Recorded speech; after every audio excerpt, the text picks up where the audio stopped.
If you are enjoying this content, please like and subscribe. If you would like to get a cozy slumbering seagull t-shirt, please click on the link below. Thank you.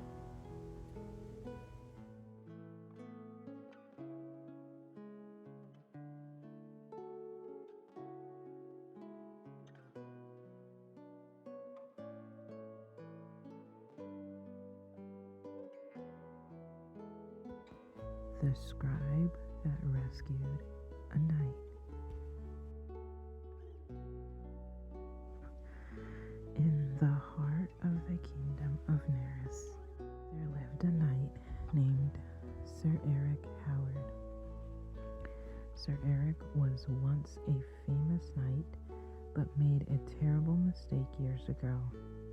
He froze in fear during a crucial battle, failing to lead his men against enemy soldiers, resulting in a devastating loss.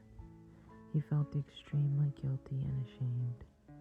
Eventually, reinforcements established victory, but an unnecessary number of lives were lost in the battle. The villagers he had sworn an oath to protect now hated him. Milo was a young scribe and Eric's only friend. "You are a true knight," Milo declared over Eric after the villagers insulted him.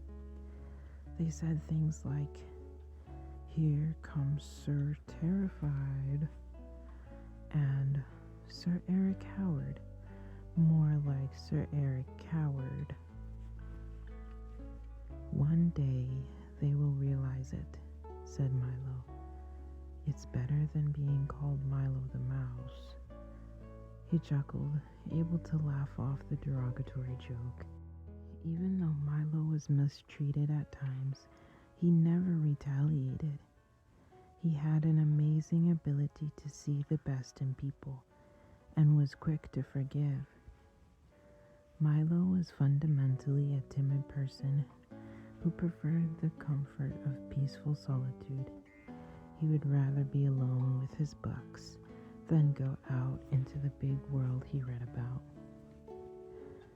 He had grown up an orphan and spent his childhood in an orphanage. Thankfully, he had good teachers who helped him learn to read and write. He advanced above most others in his classes. Despite being so reluctant and meek, Milo had a loyal heart that made him care deeply about the few people he considered friends.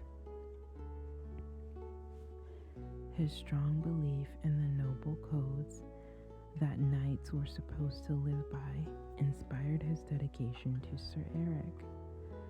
Milo felt Eric truly lived up to the ideals in the books he constantly read, regardless of his past failure. Through the years, Eric had become a lonely, sad figure. He wandered the cobblestone streets with a heavy heart. The townsfolk no longer welcomed him. He wandered the cobblestone streets with a heavy heart. The townsfolk no longer welcomed him.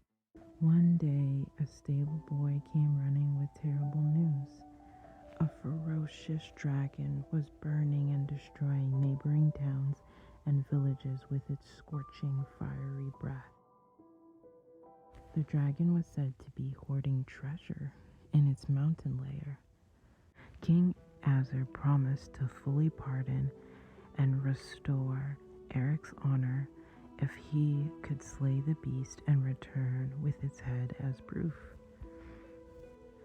Eric told the king he needed time to decide whether or not he would take on this dangerous task. The quest was also offered to all in the land.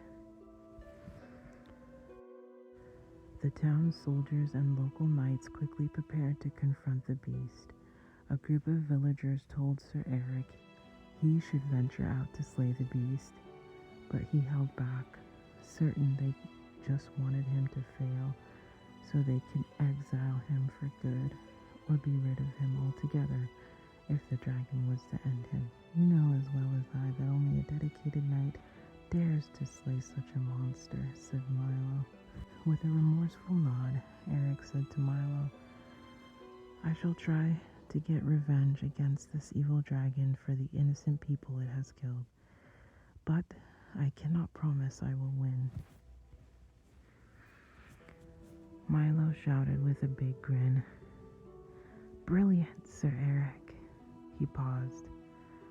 It's not about the reward, Sir Eric. I hope you know that good and well. I don't want you to go at this alone. May I come along? I would be honored to accompany you. Eric's expression brightened. It was good to see him so cheerful, Milo thought. Your loyalty means more than you know, my friend. I welcome your partnership wholeheartedly, especially if this quest brings you closer to creating the peaceful life you envision, a homestead to call your own, in time a loving wife, and children to nurture. I hope that our path will lead to those dreams being realized. Eric said. They shook hands and it was settled. And so the knight and scribe set out, Eric's armor looking dull and Milo weighed down by books and old stories about dragons. Their journey took them across burned, destroyed lands and the remains of villages reduced to ashes by the dragon's fire. My knowledge of killing dragons comes only from books, said Sir Eric. I will be honest with you, Milo. I have never done anything like this before. Milo shrugged. There's a first time for everything, isn't there? Eric nodded, hoping he hadn't done a terrible thing by bringing his dear friend with him. He prayed in his heart, most of all, that no harm would come to Milo. Sir Eric and Milo stopped for a moment to eat. First we must go to the everlasting garden. The ancient parchment Milo carefully unrolled spoke of an evergreen sanctuary where marvelous plants reigned, where the atmosphere held sweet floral scents, and where grand fountains forever flowed, unblemished by time's cruel erosion. Do you believe any of this could be true? Asked Sir Eric. I don't know for certain, but I believe it's worth the try. We must seek out this place. Legend states that in the Lion's Fountain runs water with the ability to show any man who he truly is meant to be. His true purpose will be revealed to him in its reflection. Also, legend speaks of another fascinating property of the Lion's Fountain water. If you take some of the water and you drench yourself with it shortly before battle, you are blessed with the temporary appearance of your foe's greatest fear. In the dragon's eye, you will appear as something far more intimidating than it. These waters could be the key to your triumph. Their journey took them across charred lands to a long-abandoned castle where the heavenly garden was rumored to be. Eric remained burdened in self-doubt.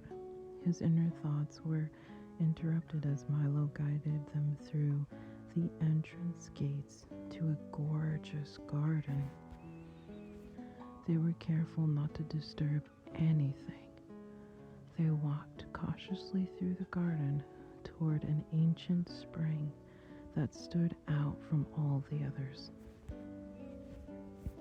The Lion's Fountain exerted a strange gravity over Eric, as though its very being called out to be acknowledged. Gaze into these waters and see yourself for who you truly are, Milo insisted. When Eric peered in, his reflection shone not as a beaten, regretful man, but as a knight full of life, armor shining in the sun, his sword radiant, his eyes intense with nobility. He finally saw the truth Milo had always proclaimed. Milo assisted Eric in filling a small sack with water from the lion's fountain. A rumble of thunder and heavy clouds rolling in encouraged them to make haste. Their path then took them up the fiery slope of the dragon's volcanic lair. At last, they came upon the fearsome beast's inner sanctum, an immense cavern of blackened rock. The dragon spotted the intruders and unleashed his flame. He and Milo pressed forward, evading the beast's snapping jaws and crushing tail swipes. When Eric finally felt close enough, he reached for the sack of water. The dragon moved swiftly, swiping its serrated claws. Eric had to focus on his sword instead. He defended himself with rejuvenated courage. One of Eric's movements caused the sack of water to drop to the ground and spill out. The dragon reared back, jaws agape, to incinerate the knight with fiery breath. This may be the end of me, Eric thought to himself. He stood his ground. Behind him, Milo quickly pulled the small puddle of water in his hands and washed the water over his face. Yes, I am afraid, but I will fight with all I've got, regardless.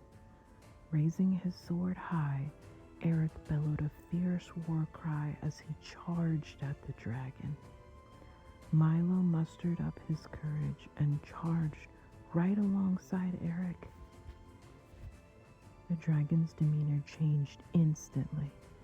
It gradually began to shuffle backwards, overcome with panic. But Eric moved at a rapid pace while it was distracted with Milo, burying his blade into the exposed flesh of its belly. An agonizing roar bellowed through the cavern.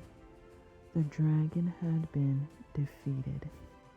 Word soon spread of the heroic knight and his scribe, who defeated the most fearsome dragon their realm had ever known.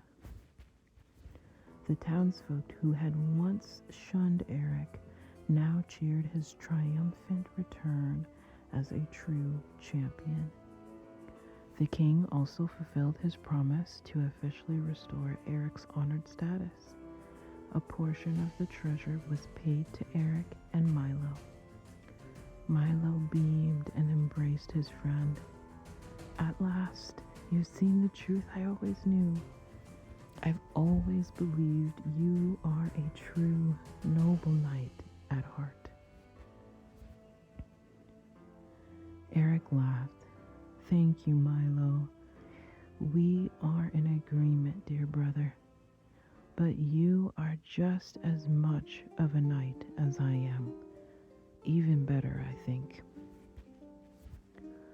Little did Sir Eric know that in a brief second, Milo had seen his reflection in the little puddle of water down by the cave. He saw himself as a high-ranking knight, equal to Sir Eric, with a comfortable home and joyous family hugging him tight. And as quick as a blink, the image disappeared. Milo never imagined becoming an official knight, nor did he have any desire for the role, but he could not forget that beautiful sight.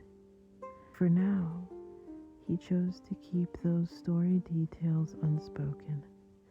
instead focusing his appreciation on the beauty of the present moment, as we all would be wise to do.